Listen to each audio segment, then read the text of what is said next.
Mike Hall back here on BTN Live. As promised, out to Champaign we go to bring in our special guest. He's the head coach of the Fighting Illini, John Groce. John, got to get this out of the way first. Today is March 6th. Your wife is due with your next child when?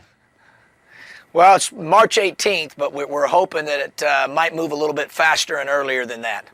And your first thought that ran through your head when you found out that as a basketball coach you might have a baby right around March Madness was?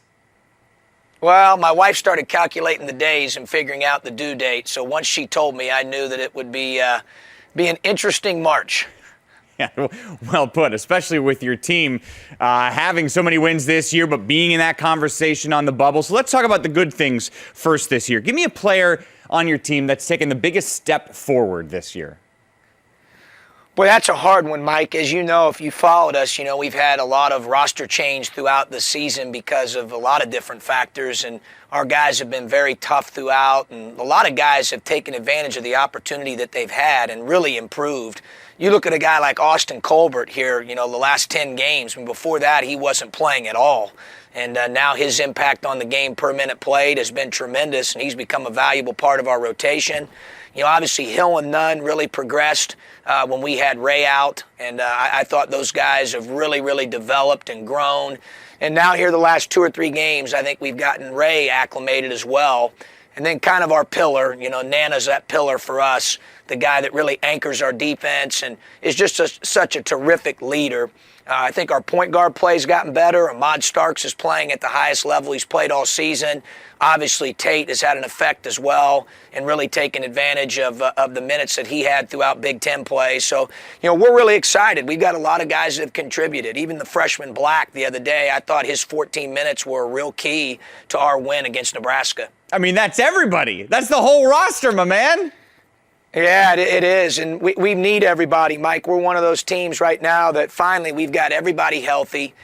We've got a 9-man rotation that we've been playing, and we've asked all those guys to be ready to go, and at different times they've impacted our season, and now we need all 9 of them to do that in unison, and I think we've done that the last 2 games, which is why we're playing the best we've played all year.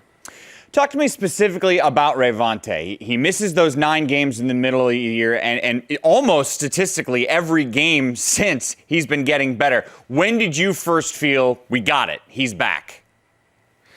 I would say probably the Northwestern game and really the practices, Mike, leading up to the Northwestern game. That was his first time playing without a wrap on his hand, was right around the time of the game that we played in Iowa City.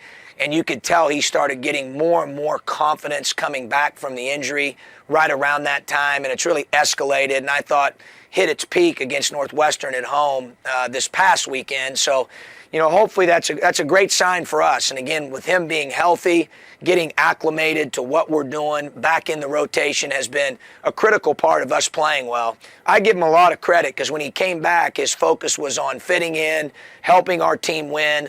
Even that first game back against Michigan, I did not think he tried to do too much. He tried to take what was there. And I give Ray a lot of credit, certainly a player of his caliber. I thought he had a great character about him to try to fit into what we were doing and adjust to his teammates. And I think his teammates have adjusted to him as well. And now, fortunately for us, he's hitting on all cylinders.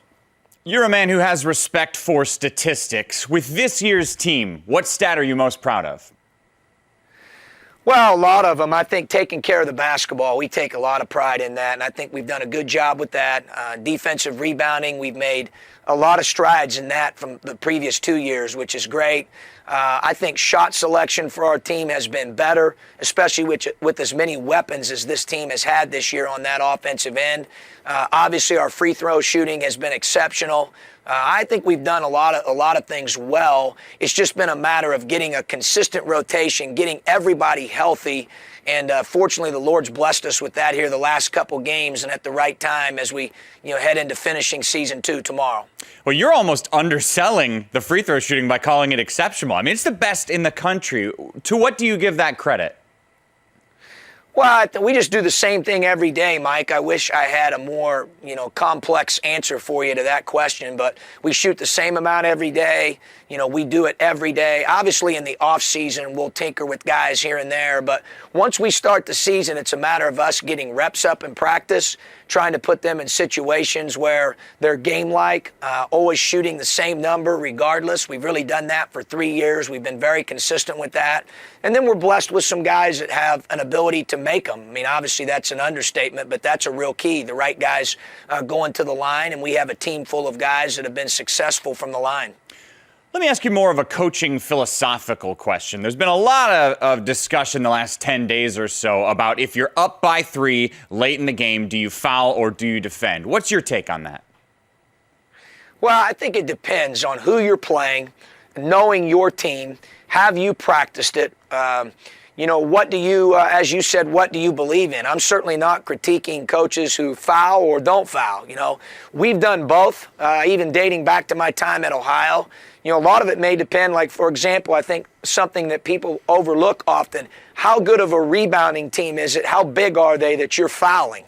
So now you're up 3, you choose to foul, and they're a terrific offensive rebounding team. So maybe the likelihood of making one, missing the second against a great offensive rebounding team, that plays too much into the opponent's advantage, so maybe you don't do it in that situation. I mean, I think it's an instinct thing, certainly for me, and I'm not going to pick on the philosophy of other coaches. I'm sure that they've thought it through, and all of us have contingency plans. And, for me, we're prepared to do either.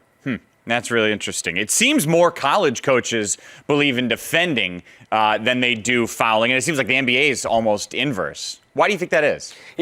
Yeah, it's almost I would agree with that, Mike. It's almost an automatic. I don't know. I mean, I don't know why maybe the collegiate perspective on that is different than the professional. But, again, I just think it's up to that coach to figure out what he's going to do in that situation. Make sure you practice it. If you have a philosophy on it, usually that's you got to go with your gut, go with your instinct on it. Like I said, for us, we've done both. All right, back to your team. How important is this game against Purdue? Well, it's important, obviously, because it's the next one, and we want to end season 2 in the right way. We're playing good basketball right now, but as I told those guys after the Nebraska game, the way we played against Nebraska and Northwestern, especially 3 of those 4 halves, that does not give us any sense of entitlement or mean that we're going to play that way again tomorrow. We have to come with the right mindset, with the right edge to us, be physically ready to play. It's going to be a tremendous challenge. Obviously, they have a great environment there. They're a good basketball team. They've played great basketball here the latter half of the Big Ten schedule, and they've changed a lot. Just from watching the film when we played them on January 21st until now, you've seen a lot of their players get better. Offensively and defensively, they're better. It should be a heck of a game. John Groce, head coach of the Fighting Illini. Thanks for the time. Good luck in the matchup with the Boilermakers. Thanks, Mike. Appreciate it.